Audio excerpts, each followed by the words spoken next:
It is such a pleasure to be joining you right here on the India Development Debate Direct Conversation.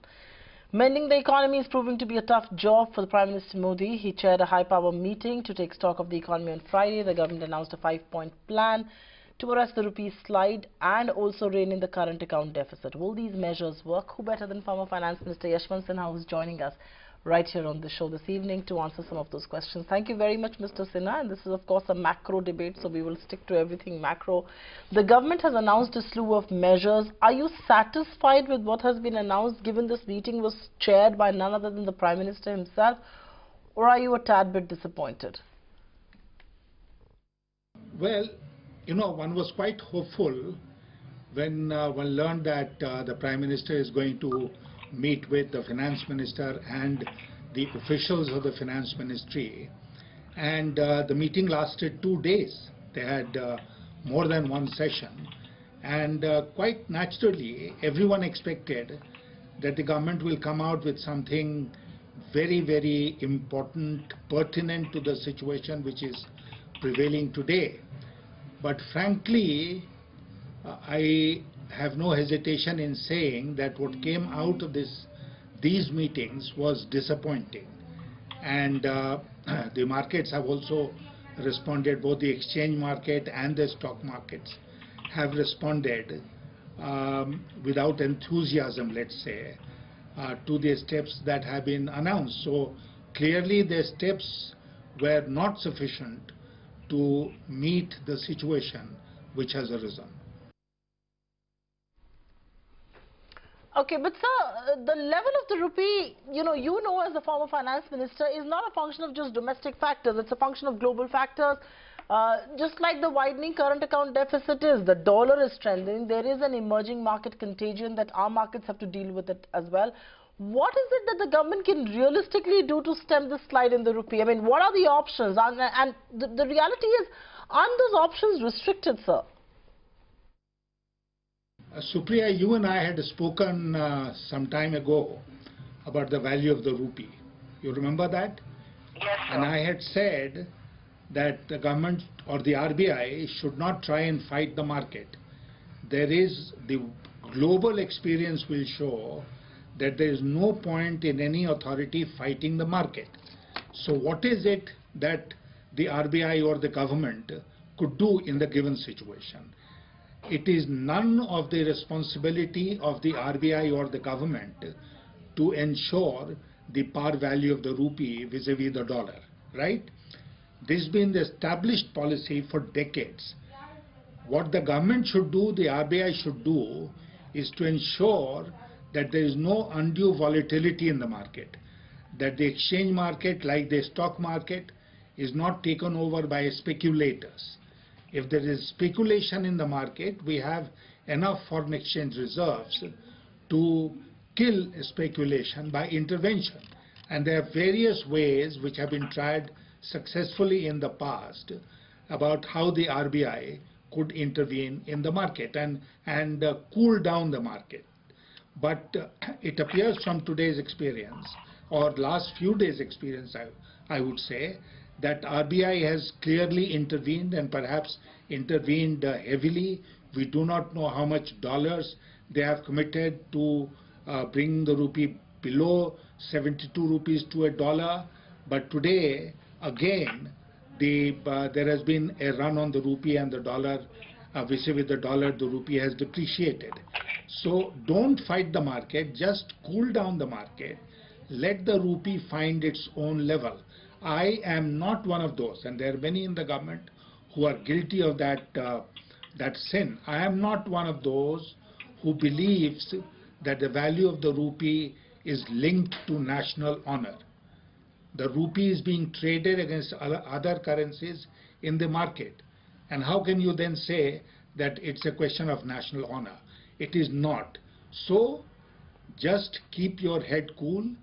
Just tell the RBI, they know how to do it, that they should cut out undue speculation in the market. Oh, that's an important point that you're saying, that don't fight the market, and the strength of the rupee is nowhere an indication of the strength of the economy. But are you here suggesting that the government acted quickly, I mean too early, and the measures may or may not have the desired impact? Is that what you're saying? No, the very fact that the government came out with a statement that they will they'll ask the RBI to intervene in the market and they will control the runaway depreciation of the rupee was in itself a bad announcement. You know, you do many things without announcing them. But I think what the market has not liked, and I have not liked personally, is the fact that in the measures that the finance minister announced after the first day's meeting, you know, he said that we are going to control imports of non-essential items. Now, this is a very big mistake that this government will make to control non-essential imports. They could have said if the imports of gold arises, we'll do something about that. But non-essential items, what is the meaning of this?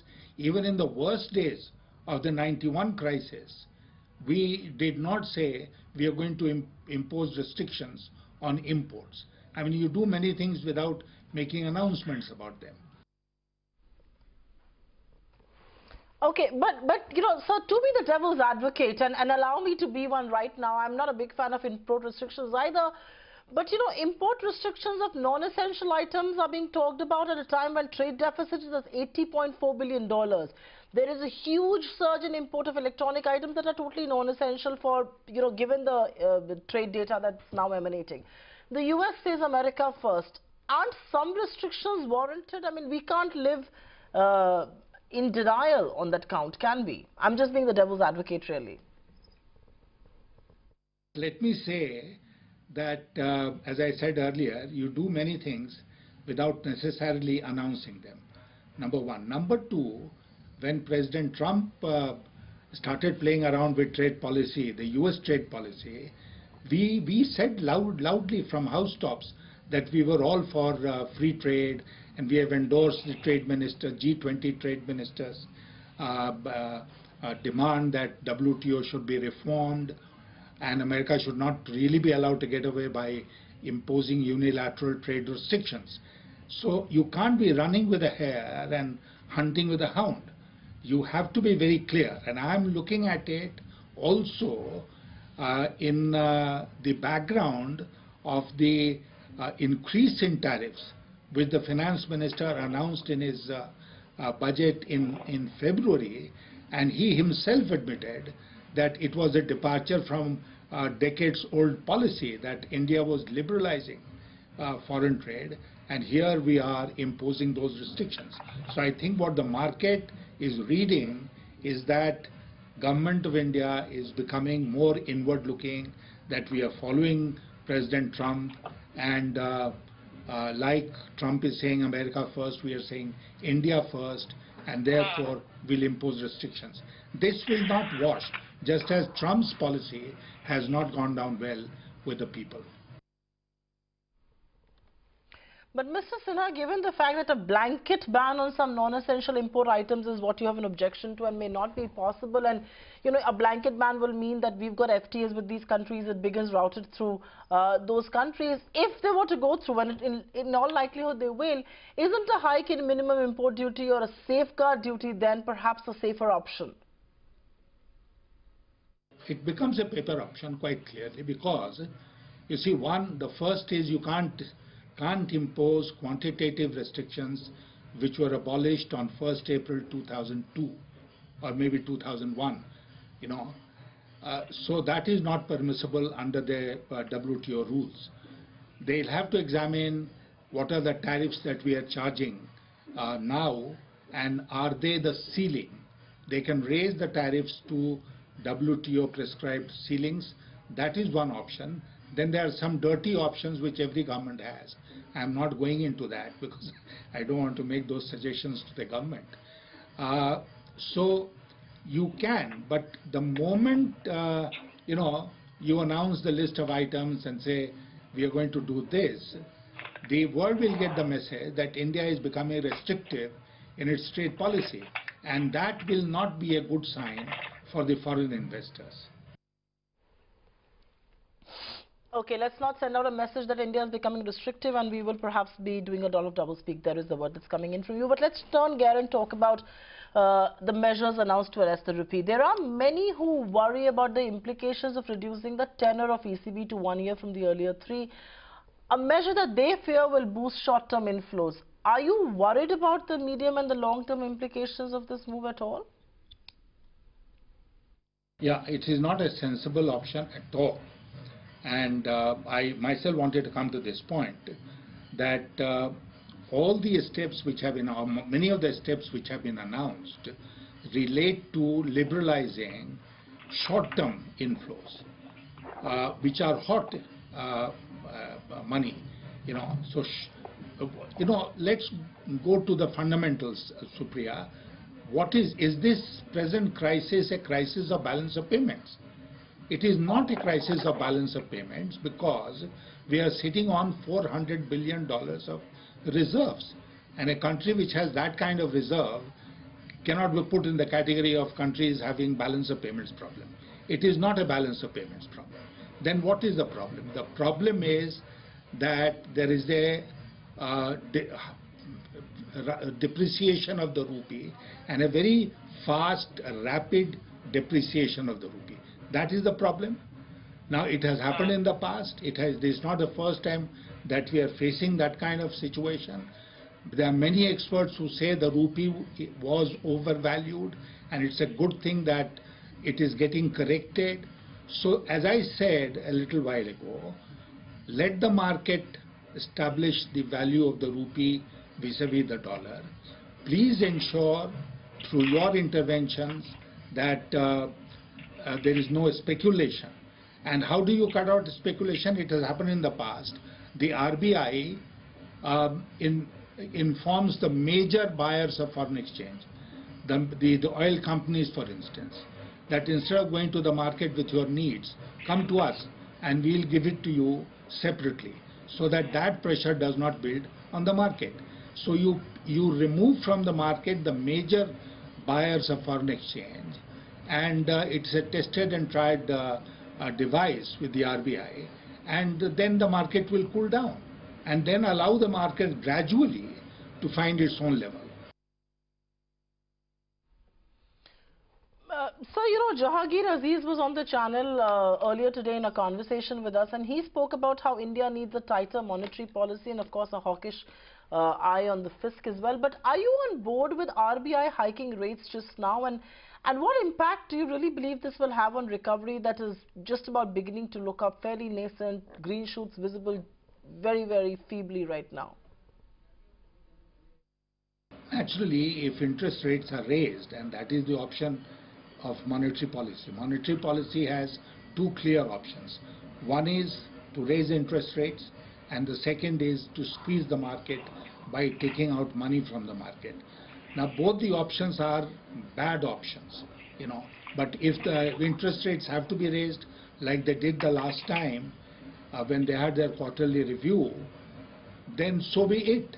I mean, the market, the economy is not, I will not even describe it as nascent revival. There's been some little pickup in consumer demand, but that's not enough. Investment demand is not picking up. Fresh investment is hardly taking place. The bank NPAs are going from bad to worse. So all the problems of the economy that this government inherited in 2014 have become worse. So in this situation, if interest rates are also raised, then it will be clearly a disincentive. But maybe it will have a somewhat cooling effect on the market. So that is judgment that the Reserve Bank of India has to make. Mr. Sinha, as far as the fiscal deficit is concerned, the Finance Minister has reiterated his commitment to sticking to the 3.3%, not once, not twice, but I think thrice in the last 2 days, and has also asserted that he will not give any tax cuts on fuels. I mean, in that sense, the government is not going to budge on this middle-class clamor at all. Is that assertion reassuring? After all, he has no elbow room on the fuel tax front, given the fiscal position, and many people believe if he were to move on it, he's just going to threaten the fisc. Clearly the finance minister's assertion that the government will stick to 3.3% fiscal deficit in the current year has carried no conviction, because we know that both the Fisc as well as the CAD are under pressure.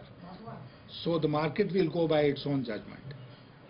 The point which I'd like to make is the government has been no doubt brave. There is enormous pressure on the runaway prices of petroleum products, and people are very unhappy. By making an announcement that they'll stick to 3.3, the Finance Minister has sent a message loud and clear that they are not going to provide any relief through cut in taxation. Now, the unfortunate situation which has arisen in this country over the last over 4 years is that the government has adopted this very easy route to go on taxing petroleum products in order to fill its coffers. So now they are left with no option. What the Finance Minister has no option. It would have carried some conviction if the government, the Prime Minister and the Finance Minister had announced a series of steps on the austerity front. But there is absolutely no austerity in the government. Nobody from the government is telling the people, tighten your belt. We are going through some kind of a turbulence. Tighten your belt. We assure you there will be safe landing. There is nobody saying that. So what we need today is greater determination on the part of the government that we are tightening our own belt, and therefore please bear with us temporarily with these inconveniences. But Mr. Sinha, won't this tightening of the belt mean a cut in expenditure, and you know, are we going to risk cutting down on public sector investments, because that is the sole engine of growth that's firing right now? You have no choice. I mean, isn't the government taking a huge risk by sending out the message that we are not going to provide any relief on the petroleum products price? So similarly, you know, don't cut on your capital expenditure. But I would say that in a 20 lakh crore budget, if you say we will save 10% on the revenue side, revenue expenditure side, it's no big deal. You can do that because there is so much money which is going out of the government's budget. So a serious look at expenditure is what is called for. But even if it's token, I'll say it is worth trying, because the people want to know what the government is doing. If they are heaping these inconveniences, these troubles for the people, then what are they going to do as far as they themselves are concerned? Okay, sir, before I let you go, a quick last word then. As far as the rupee is concerned, I think the decision needs to go back to that on macros and the rupee. We hear a lot of talk and commentary from the Finance Ministry in New Delhi. The regulator has been studiously silent, studiously quiet. Is it time for the dialogue to be led by the RBI finally and not New Delhi so much? Quite clearly. I mean, I remember my time when Bimal Jalan was the governor.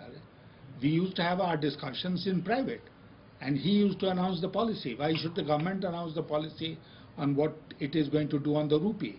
It is the responsibility of the RBI. Monetary policy is the responsibility of the RBI. All the announcements should come from them. As far as the fiscal front is concerned, yes, that is the responsibility of the government, and they should say what they plan to do. But you know, what has come out of the Finance Ministry's meeting with the Prime Minister is not sufficient.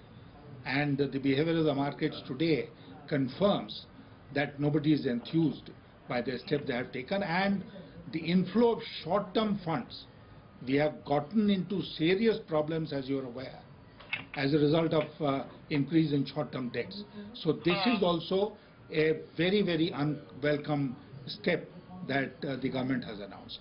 So both import curbs and encouragement to short-term flows are bad policy. Okay, on that note, sir, completely out of time here, but thank you very much for sparing time and speaking to us this evening on the government looking to manage macros and also rebooting the rupee. There is a lot of ground that the government still needs to cover. Some of the work has started. Let's hope there is sanity that comes back and returns to the Indian markets and the Indian currency. Thank you very much, sir, for being with us. We take a quick breather and we are back with the India development debate. We put the spotlight on the banking mergers.